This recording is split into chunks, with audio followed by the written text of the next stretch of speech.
Hello everyone, welcome back to मेरा study.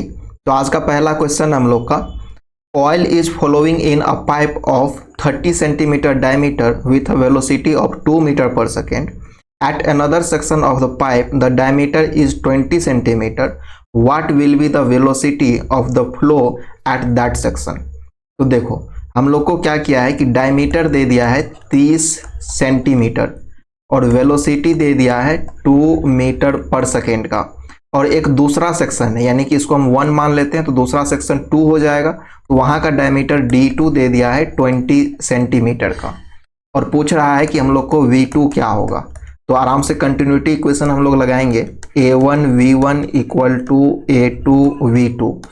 तो A1 क्या हो जाएगा, π/4 इंटू D1 का स्क्वायर इंटू V1, फिर हो जाएगा π/4 और ये हो जाएगा D2 का स्क्वायर और into V2। π/4 cancel out. D1 का स्क्वायर है तो D1 पता है हम लोग को, तो ये हो जाएगा 30 गुने 30 इंटू V1 भी हम लोग को दिया हुआ है, V1 है 2 इक्वल टू V2 दिया हुआ है 20 इंटू 20 हो जाएगा, स्क्वायर है तो, और इंटू V2 तो हम लोग को कैलकुलेट ही करना है। तो यहाँ से V2 इक्वल टू हो जाएगा हम लोग को 30 into 30 into 2 divide by 20 into 20। देखो ये 0 0 यहाँ से कैंसिल आउट हो जाएगा और इस 2 से ये 2 कैंसिल हो जाएगा, ऊपर हो जाएगा 9, नीचे बचेगा 2, तो ये आ जाएगा 4.5 मीटर पर सेकेंड, जो कि ऑप्शन नंबर बी में दिया हुआ है। तो बी नंबर हो जाएगा हम लोग को करेक्ट आंसर। नेक्स्ट क्वेश्चन है, the basic form of Bernoulli's equation does not consist of which of the following head. हम लोग जानते हैं बर्नौलीज इक्वेशन में P/W plus V²/2G plus Z equal to constant. तो ये हो गया हम लोग को प्रेशर हेड, इसके बाद ये हो गया हम लोग को वेलोसिटी हेड, और ये Z हो गया हम लोग को पोटेंशियल हेड। तो मैनोमेट्रिक हेड इसमें नहीं है, तो बी नंबर आंसर हो जाएगा हम लोग को करेक्ट आंसर। नेक्स्ट क्वेश्चन है, which of the following relation is are used in deriving the relation between the flow rate and the pressure difference between the straight section and the throat of a venturi has no loss. कह रहा है कि loss नहीं ले रहे हैं, loss equal to हम लोग 0 कंसीडर कर रहे हैं, तो कौन सा इक्वेशन को यूज करेंगे। तो हम लोग वहां पे बर्नौलीज इक्वेशन को यूज करते हैं और उसके बाद कंटिन्यूटी इक्वेशन यानी कि मास कंजर्वेशन का इक्वेशन को यूज करते हैं। तो ऑप्शन नंबर सी हो जाएगा हम लोग को करेक्ट आंसर। नेक्स्ट क्वेश्चन है, a simple pitot tube is placed 1 meter below the water surface in a open channel. The water level in open end tube is 1 meter above the water surface. The water flow velocity। देखो कह रहा है कि मान लो कि ये water कोई flow कर रहा है इस तरह से ओपन चैनल में, तो एक पिटोट ट्यूब हम लोग इस तरह से लगाए हैं। तो कह रहा है कि ये जितना नीचे डेप्थ तक गया है, ये डेप्थ हम लोग को दिया है 1 मीटर, और कह रहा है कि इसमें जो ऊपर जहाँ तक वाटर यानी कि जो भी फ्लोट इसमें फ्लो कर रहा है यानी वाटर कर रहा है, तो वाटर यहाँ पर जो ऊपर चढ़ा है वो भी इस फ्री सरफेस से 1 मीटर ऊपर तक गया है। तो पूछ रहा है कि हम लोग को वेलोसिटी बताइए। देखो तो यहाँ पे हम लोग 0.1 मान लेते हैं, और यहाँ पे वेलोसिटी 0 हो जाएगा इसके एंट्री पॉइंट पे। एक बार जब इसमें भर गया फ्लूइड उसके बाद तो इसको हम लोग 2 मान लेते हैं, और 1 और 2 के बीच में बर्नौलीज लगा देते हैं। तो देखो बर्नौलीज लगाएंगे क्या होगा, P/ρg प्लस V1 का स्क्वायर बाय 2G, यहाँ पे P1 हो जाएगा, और प्लस Z1 इक्वल टू हो जाएगा P2/ρg plus V2 square by 2G plus Z2। देखो तो हॉरिजॉन्टली हम लोग क्या करते हैं कि डेटम फिक्स लेंगे, तो यहाँ से Z1 Z2 बराबर होगा, तो ये हो जाएगा कैंसिल। इसके बाद देखो V2 यहाँ पे क्या हो जाएगा, V2 इक्वल टू 0 हो जाएगा स्टैग्नेशन पॉइंट पे, तो ये वाला टर्म हो गया 0। तो हम लोग को बचेगा P1/ρg plus V1 square by 2G equal to P2/ρg। तो यहाँ से जब हम लोग V1 स्क्वायर बाई 2G को साइड करेंगे तो इधर हो जाएगा P2/ρg माइनस P1/ρg। इसको अगर आगे बढ़ाएं तो यहाँ नीचे में ρg कॉमन आ जाएगा, ऊपर हो जाएगा P2 माइनस P1। अब देखो अगर हम लोग इसको आगे बढ़ाते हैं तो हम लोग P1 और P2 का वैल्यू रखेंगे। तो देखो P2 के लिए क्या हो जाएगा, रो जी H2। H2 क्या होगा, यहाँ से यहाँ तक का वैल्यू, इस पॉइंट 2 वाला जो लाइन है इससे लेकर के ऊपर तक का ये हो गया H2, और 1 पे तो यहीं तक है तो 1 का हो जाएगा ये H1, और ये भी 1 मीटर, और H2 क्या हो जाएगा 1 + 1 = 2 मीटर।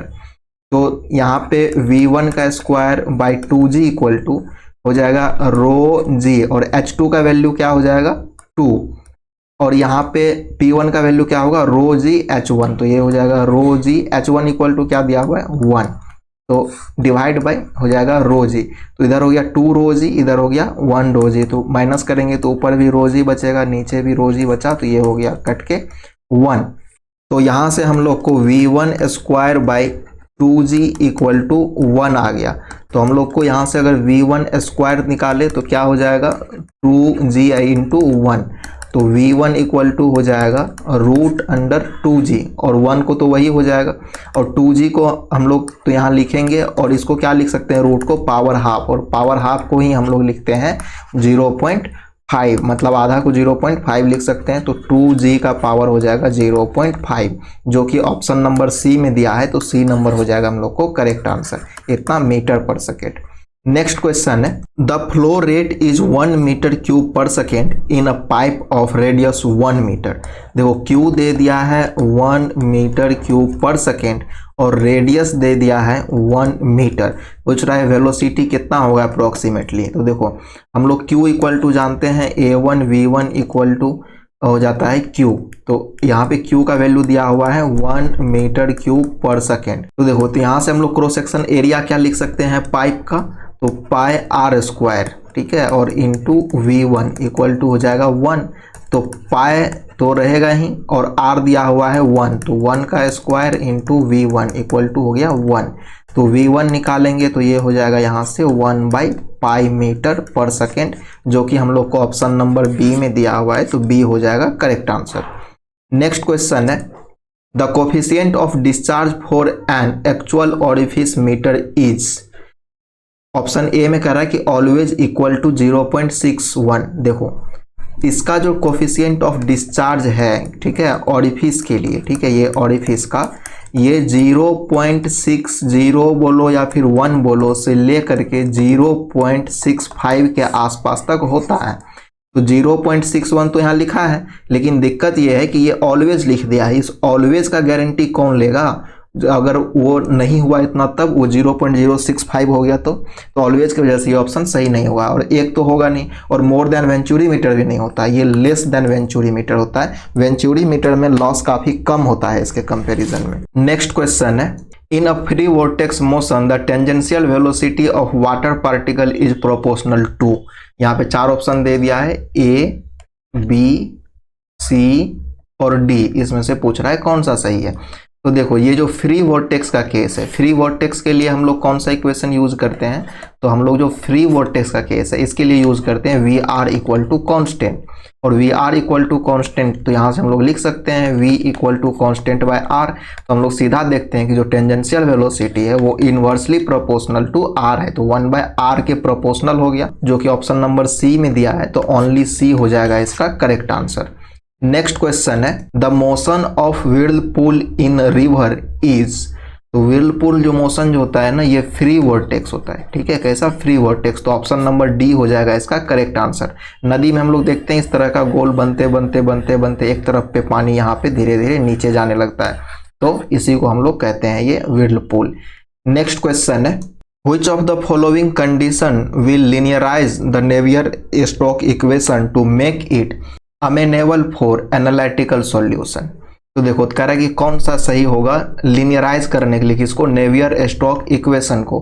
तो नेवियर स्टोक इक्वेशन को लीनियराइज करने के लिए क्या होगा कि हम लोग को रेनॉल्ड्स नंबर जो है ना वो बहुत छोटा लेना होगा 1 से, तभी क्या है कि रेनॉल्ड्स नंबर जब हम लोग छोटा लेंगे तभी इनर्शिया फोर्स का वैल्यू बहुत छोटा आएगा, तो ऑप्शन नंबर ए हो जाएगा इसका करेक्ट आंसर।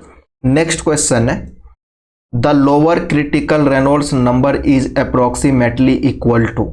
तो रेनॉल्ड्स नंबर का जो क्रिटिकल वैल्यू होता है पाइप के लिए वो हम लोग जानते हैं 2000 और 4000 होता है, और जो ओपन चैनल के लिए था वो था 500 और 1000, तो 500 1000 का तो कोई ऑप्शन इसमें नहीं दिख रहा है, और यहाँ पे लोअर वाला पूछ रहा है तो 500 तो है ही नहीं, तो इसका मतलब पाइप वाला लगाएंगे तो 2000 हो जाएगा इसका correct answer, option number D.